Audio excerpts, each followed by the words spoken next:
అందరికీ నమస్కారం.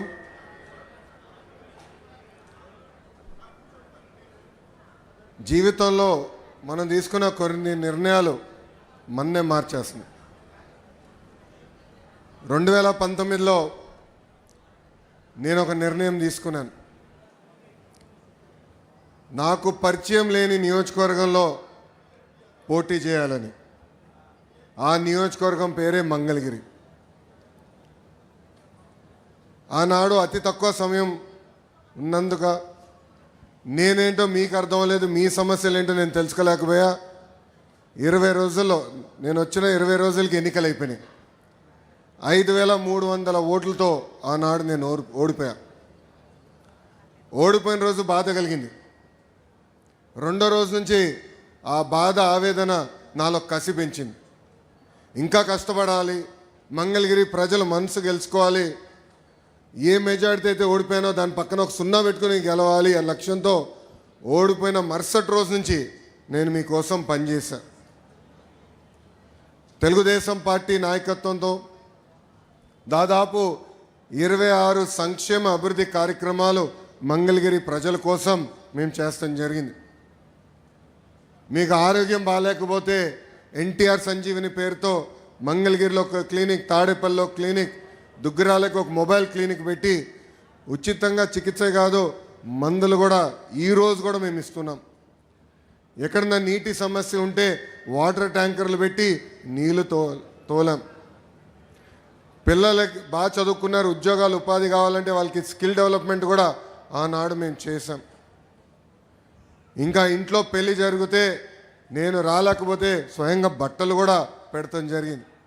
నిరుపేద కుటుంబాలు సొంత కాలుపై నిలబడాలన్న ఆలోచనతో తోపుడు బండ్లు ఇచ్చాం. మహిళలకి ఆర్థిక స్వాతంత్రం రావాలని కుట్టు మెషినే కాదు ట్రైనింగ్ మరి ఇచ్చి కుట్టు మెషిన్ అందజేసి ఈరోజు వాళ్ళ పని కూడా మేము కల్పిస్తున్నాం. కోవిడ్ వస్తే ప్రభుత్వం అని మర్చిపోయింది, కానీ ఆనాడు నేను మర్చిపోలేదు. ఆక్సిజన్ కానీ మందులు కానీ అమెరికా డాక్టర్ల ద్వారా ఆన్లైన్లో చికిత్స కూడా అందజేశాం. అవసరమైన మందులు ఇచ్చాం. ఇట్లా 26 సంక్షేమ అభివృద్ధి కార్యక్రమాలు మంగళగిరి ప్రజలకి నేను చేశాను.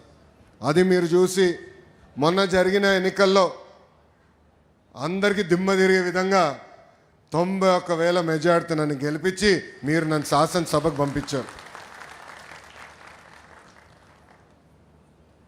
2024 ఎన్నికల్లో నేను ఒక కార్యక్రమం, రచ్చబండ కార్యక్రమం పెట్టుకుని మీ దగ్గరకు వచ్చా. అక్కడ పార్టీ జెండాలు లేవు, బ్యాక్ డ్రాప్ లేవు. సరదా కూర్చుని నేను చెప్పాల్సిన 10 నిమిషాలు చెప్పి మీ సమస్యలు తెలుసుకుని ఆనాడు స్పష్టమైన హామీ ఇచ్చా. దాంట్లో భాగంగా మీరందరూ నన్ను కోరారు.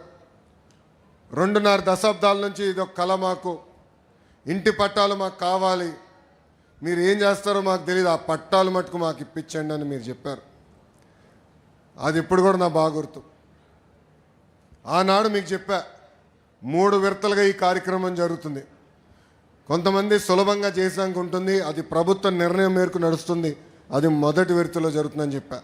రెండవది ఎండోమెంట్ భూములు, ఇంకో పక్కన రైల్వే భూములది ఇంకొంచెం సమయం పడుతుందని చెప్పా. అతి కష్టమైన పని ఈ కాలువ పైన ఉన్న ఇల్లు కానివ్వండి, అటవీ భూమిలో ఉన్న ఇల్లు, అది అందరితో మాట్లాడాలి, 2-3 సంవత్సరాలు పడుతుంది, బట్ నేను చేసి తీరుతానని ఆనాడు హామీ ఇచ్చా. కరెక్ట్గా 10 నెలలు అయింది ప్రభుత్వం ఏర్పడి. 10 నెలల్లో మొత్తం ఎన్యూమరేషన్ చేశాం, ఇంటికి కొలతలు తీశారు.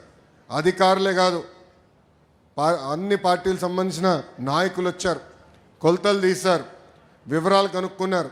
ఆ వివరాలు తెలుసుకున్న తర్వాత నేనే స్వయంగా రెవెన్యూ మంత్రి అనగాని సత్యప్రసాద్ గారితో, గౌరవ ముఖ్యమంత్రి గారితో అనేకసార్లు మాట్లాడి ఏకంగా అది క్యాబినెట్కి తీసుకెళ్ళి క్యాబినెట్లో ఆమోదం తెలిపిన తర్వాతనే ఈ కార్యక్రమం మన ముందలు తీసుకెళ్లే పరిస్థితి. మీరందరూ ఒక్కసారి గుండెపై చేపెట్టి ఆలోచించారు.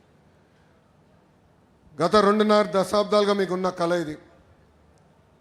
అనేక మంది నాయకులు మీరు కలిశారు.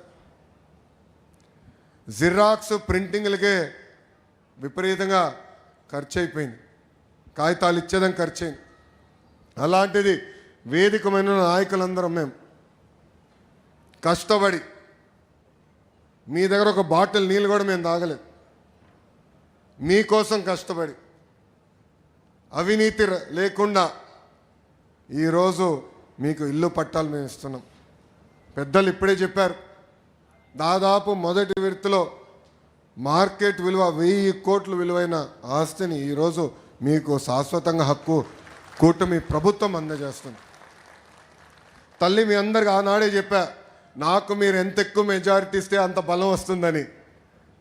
100 పడకల హాస్పిటల్ నేను క్యాబినెట్ మీటింగ్లో అడిగితే కాదని ఎవరు అనలేకపోయారు. దానికి కారణం మీరు నాకు ఇచ్చిన మెజారిటీ. దేవాలయం అభివృద్ధికి నేను నిధులు అడితే కాదని అనలేకపోయారు. భూగర్భ డ్రైనేజ్, భూగర్భ గ్యాస్, భూగర్భ వాటర్, చివరికి భూగర్భ కరెంటు కూడా మంగళగిరిలో వచ్చే 2 నెలల్లో ఆ కార్యక్రమం కూడా స్వీకారం చుడతాం. దానికి కారణం మీరు నాకు ఇచ్చిన మెజారిటీ. సో మీరు నా పైన ఒక భరోసాతో గెలిపించారు, ఒక భరోసా నా పైన పెట్టారు. ఆహర్నిశలు మీ గురించి ఆలోచిస్తున్నా, మీ తరపున నేను పనిచేస్తున్నాను. ఇంకా అనేక కార్యక్రమాలు చేయాల్సిన అవసరం ఉంది. ఒక పక్కన బాబు సూపర్ 6 సంక్షేమ కార్యక్రమాలు గౌరవ ముఖ్యమంత్రి గారు చాలా స్పష్టంగా హామీలు ఇచ్చారు.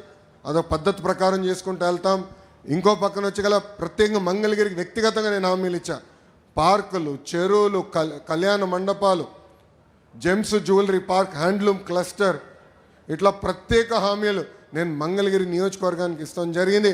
ఆ ఒక్కొక్క హామీ నేను నెరవేర్చే పనిలో ఉన్నానని మీ అందరూ తెలుపుకుంటూ 100 పడకల ఆసుపత్రి కూడా త్వరలో.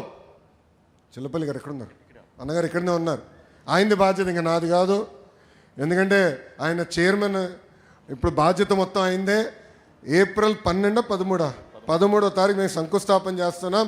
కరెక్ట్గా 1 సంవత్సరం అంటే 2026 ఏప్రిల్ 13న మళ్ళీ ఓపెనింగ్ చేయబోతున్నాం అని ఈ సభాముఖంగా ప్రజలందరికీ నేను తెలుపుకుంటూ, వేదికమైన ఉన్న బీజేపీ నాయకులు, జనసేన నాయకులు, తెలుగుదేశం పార్టీ నాయకులు, మేమందరం కలిసికట్టుగా ఈ కూటమి ప్రభుత్వంలో ప్రజలకు సేవ చేసానికి వచ్చా, మీకోసం పోరాడడానికి వచ్చాను. అహర్నిశలు మీకోసం కష్టపడతాం. మీకు ఎలాంటి సమస్య ఉన్నా పరిష్కరించే బాధ్యత మేము తీసుకుంటామని ఈ సభాముఖం తెలుపుకుంటూ, నాకు ఇంత అద్భుతమైన అవకాశం ఇచ్చిన మంగళగిరి ప్రజలందరికీ పేరు పేరున నా హృదయపూర్వక ధన్యవాదాలు తెలుపుకుంటూ, నేను ముగించేలో ముందర ఒక విషయం చెప్పాలి మీ అందరికీ. ఎన్నికలప్పుడు అందరం సర్వేలు చేస్తాం. మంగళగిరి సర్వే, కుప్పం సర్వే పక్కన పెడితే మనం ఇంకా వెనుకబడి ఉందా? నేను తలగొక్కున్నాడు, ఇంత పని చేసాం ఏంటి ఇంకా వెనుకున్నాం కుప్పానికని. కానీ ఎక్కడో అనిపించింది, లేదు మన వాళ్ళు చెప్పరు కానీ ఓటింగ్కి వెళ్ళినప్పుడు గుద్దేస్తారని. బాబు గారికి చెప్పా, మీకన్నా ఒక్క ఓటు నాకు ఎక్కువ వస్తుంది సార్ అని. నవ్వుతా, కుర్రోలు రా మీకు స్పీడ్ ఎక్కువ అని నవ్వుతా ఎగతాళి చేశారు.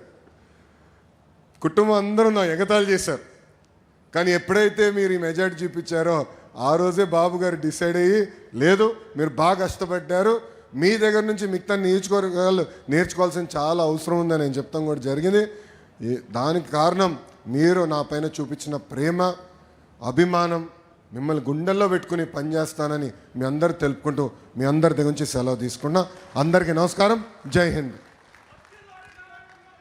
కార్యక్రమం మొదలు పెడదాం. Thank you.